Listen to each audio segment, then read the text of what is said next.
Because I talk about the gods of my Northern European ancestors and get close to them and tell how to follow certain traditions that our ancestors had, to get in touch with these gods both in their dimension and how they manifest themselves here, and the ways in which we can offer to them, the ways in which we can be taught by them, and the kind of teachings to expect from the gods of the Northern European ancestors that a lot of us hold.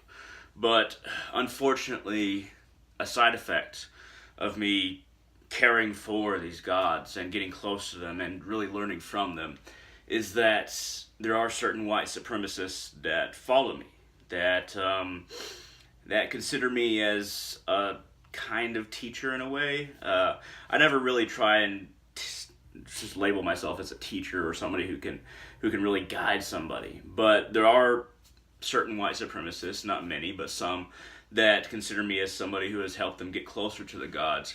And their interpretation of the Northern European gods is very different from my interpretation of the gods. Now, let me explain. I don't think the Northern European gods are as concerned with only people who have blood relation to them. Now, how can we have blood relation to the gods in the first place? So, this is a side note, and I'll go through it quickly. But basically, our manifestation was created by the gods as far as humanity goes. And, the gods are different parts of the one source. But different gods manifested different people in different parts. And all of these gods are ultimately part of one community. And every person is ultimately a part of another community, but still, just like the gods, they're part of a community in which there doesn't need to be strife, there doesn't need to be conflict. The gods don't go around fighting each other all the time. They're all functions of the one whole, and they all have their separate areas of functionality. And the vast majority of gods, even of Northern European gods like Odin, Thor, Freya, Njord, Loki, Surt even. Loki and Surt are more the Jotun, but the Jotun are especially non-racial in their preferences as far as focusing on it. But no matter what god Northern European path you're trying to get close to or you're trying to understand, realize that the skin color and ethnicity of a person, and if they are generally associated with that person in regards to them being a different ethnicity, they won't turn away anyone. It's about truly wanting to get close to them. If there are some gods who really do care about race and ethnicity, but it isn't about just completely shutting that person out. It's more like, okay, well, you're walking the path, so I'll accept you. It's a little bit of a reluctance. I mean, talking about reluctance among gods is interesting. It's like an ant talking about the social behavior of humans. But this is the best way I can describe it. And unfortunately, the gods for some white supremacists and a few that follow me, as far as learning about the gods, white supremacists think that the old gods basically just means, okay, this is our tribe. These are the gods of my ancestors, and every other kind of god, every other different pantheon or other religion that isn't part of my Northern European ancestry is another tribe, and my gods fight those gods, and I should fight those people, and it's a war. My gods and me will face against every other tribe, and we will be victorious, and we should have our own separate spots. We should just have our people together, and they should have their people together, and stay out, keep them away, and make sure that there is no intermixing of all the different kinds of people. And this is ridiculous, because human beings are mixed. There's no getting around it.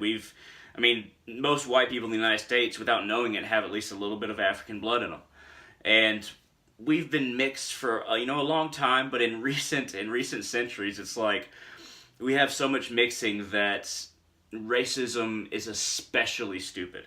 And race doesn't even exist to begin with. We're not even as different as different breeds of dog, different breeds of canine. That's how close we are. And a different race might be something like Neanderthal, But we're all human here. There's no Neanderthals. There's no even slight difference in race. It's all about ethnicity, slight differences in bone structure in the face and pigmentation. It means little in actuality, and it means little to the gods. So anybody who's watching this, whether you're white, black, whatever, Indian, and I've had some Indians that are Hindus. I mean, a lot of Hindus watch my videos because I talk about Hindu gods a lot. But I've had many who say, okay, you're a white person. You can't get close to the gods in the way that we can. You're really just trying to, be a poser, in essence. I mean, that's not the words that they use, but you're basically just trying to reappropriate our traditions and our spirituality and our religion. But Hinduism especially, it's so old, and the reason why it's survived for so long is that it is very accepting of all different kinds of people and many different kinds of ideas, many, more so than any other religion. But anyway, that's a side note. At any rate, it's really tempting, and I'm white, but it's really tempting for anybody that's, completely one race or another, really ethnicity or another, to say, okay, everybody that's like me, everybody who has the same ethnicity is the way to go. That's the only way to go. It's the best way to go. Everybody else is born into, impure traditions, impure spiritual ideas, and impure, basically just genes, DNA. It's really tempting to say, okay, I'm better because I was born better. But that's not the case. That's not the case to the gods. It's not the case in reality just among people. People are people. There's variations in intelligence and strength and creativity among every single population of any so-called race. And in the end, when you study enough, and I think I've studied quite a bit, I'm not an expert, but I've studied quite a bit of history and spirituality and religion, and I've studied myself. And the more I study, the more I realize that everyone is the same. We have these superficial differences that some people focus on because it's easier to focus on the simple things and say, that's their tribe, this is ours. Or that's them, this is us. And it's easy to think that. It's easy to think like, oh, that's what a barbarian is. And the true barbarians are not ones who, live tribal lifestyles. The true barbarians are the ones who choose to hate and act cruel and are ultimately fearful within their own minds and project that onto others and forcefully try to take their ignorance and make it the ignorance of others. So they don't think of it that way, but that's what's happening.